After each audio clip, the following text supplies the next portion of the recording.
नमस्कार। आप सभी का स्वागत है सोशियोलॉजी गाइडेंस विद दीपक में। और आज का हमारा टॉपिक है समुदाय की अवधारणा।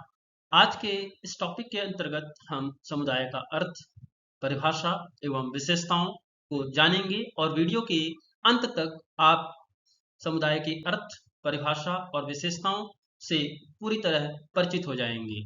चलिए अब हम समुदाय के शाब्दिक अर्थ पर गौर करते हैं। समुदाय शब्द को अंग्रेजी में कम्युनिटी कहा जाता है और यह कम्युनिटी शब्द जो है वह लैटिन भाषा की कॉम एवं म्यूनिस शब्द से मिलकर बना है। यह दो लैटिन शब्द कॉम और म्यूनिस, कॉम को जब अंग्रेजी में बदलते हैं तो उसका अर्थ मिलता है टुगेदर, और टुगेदर का अर्थ होता है साथ साथ।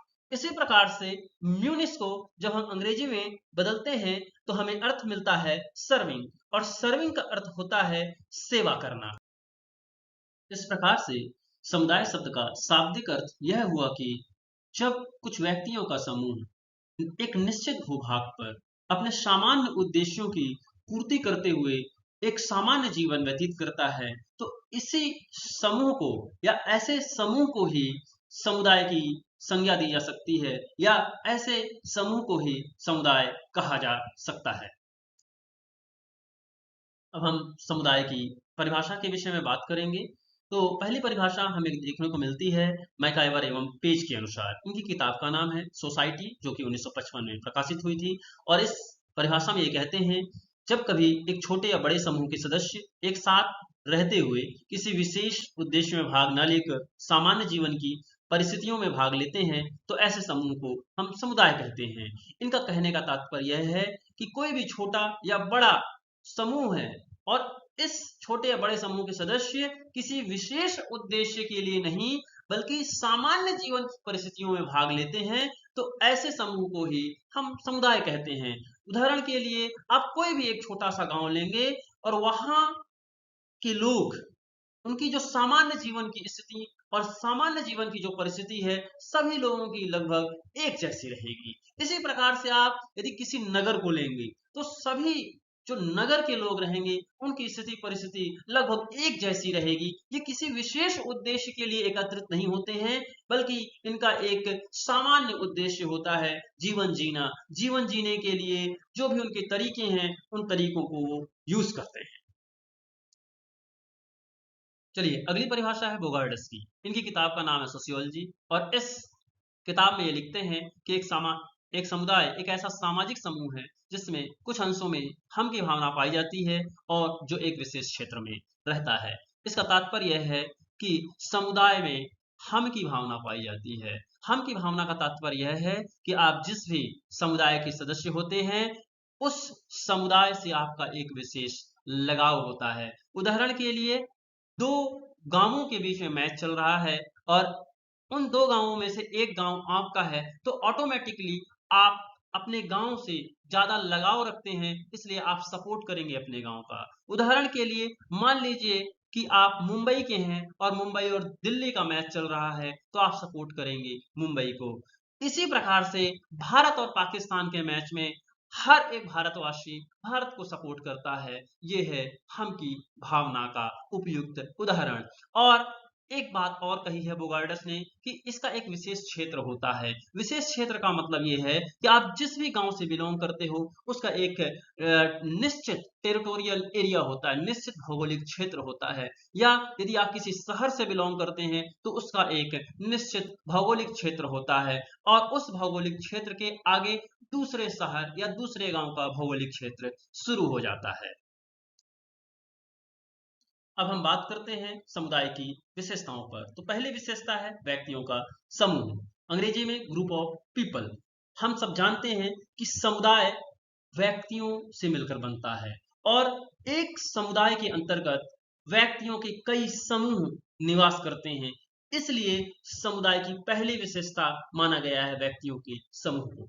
दूसरी विशेषता है मूर्त, क्योंकि व्यक्तियों को देखा जा सकता है, व्यक्ति को देखा जा सकता है, छुआ जा सकता है, अर्थात समुदाय मूर्त होता है। जब व्यक्तियों को छुआ और देखा जा सकता है तो उसे मूर्त कहेंगे, और व्यक्तियों के समूह से मिलकर ही समुदाय बना है, इसलिए समुदाय भी क्या है, मूर्त है। तीसरी विशेषता है निश्चित भौगोलिक क्षेत्र। निश्चित भौगोलिक क्षेत्र का तात्पर्य है कि हर समुदाय का अपना एक एरिया होता है और उसका एक निश्चित भौगोलिक क्षेत्र होता है, उसका एक निश्चित क्षेत्रफल होता है और एक निश्चित भौगोलिक क्षेत्र के बाद दूसरा समुदाय आ जाता है। अगली विशेषता है सामान्य जीवन। इसका तात्पर्य है कि एक समुदाय के लोग एक सामान्य जीवन व्यतीत करते हैं। उदाहरण के लिए एक गांव के लोगों का जीवन अपना एक अलग प्रकार से सामान्य जीवन चल रहा है, दूसरे गांव का जीवन दूसरे प्रकार से, मतलब जो भी गांव या जो भी शहर का जीवन है वो सामान्य प्रकार से चलता रहता है। समुदाय की अगली विशेषता है सामुदायिक भावना।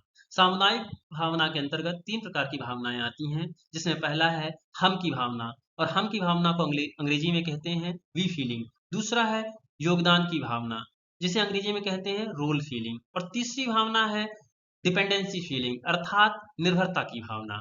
हम की भावना से तात्पर्य यह है कि जो भी व्यक्ति जिस भी समुदाय से बिलोंग करता है, उस समुदाय के प्रति उसके मन में एक सॉफ्ट कॉर्नर होता है, वह उसके प्रति बहुत ही क्लोज होता है। दूसरा है रोल फीलिंग। रोल फीलिंग या योगदान की भावना से तात्पर्य है कि हर व्यक्ति अपने समुदाय के प्रति कुछ ना कुछ योगदान करना चाहता है। और तीसरा है निर्भरता की भावना, अर्थात जो भी व्यक्ति जिस भी समुदाय में निवास करता है वह उस समुदाय में कहीं ना कहीं निर्भर होता है। अगली विशेषता है विशिष्ट नाम, अर्थात हर समुदाय का अपना एक विशिष्ट नाम होता है। बिना नाम के कोई भी समुदाय अपना अस्तित्व नहीं बचा सकता है। दुनिया में कई समुदाय हैं, हर समुदाय का अपना एक विशेष नाम है। अगली विशेषता है स्वतः विकास। कहने का तात्पर्य यह है कि समुदाय का स्वतः विकास होता है। समुदाय का विकास करने के लिए कोई विशेष प्रयास नहीं करने पड़ते हैं। अगली विशेषता स्थायित्व, परमानेंसी। इसका तात्पर्य यह है कि समुदाय स्थायी होते हैं। समुदाय जहां भी होते हैं वो हमेशा वहां पर रहते हैं। उदाहरण के लिए दिल्ली, दिल्ली जिस स्थान पर है उस स्थान पर रहेगी, वह वहां से कहीं जाएगी नहीं। अगली विशेषता है आत्मनिर्भरता।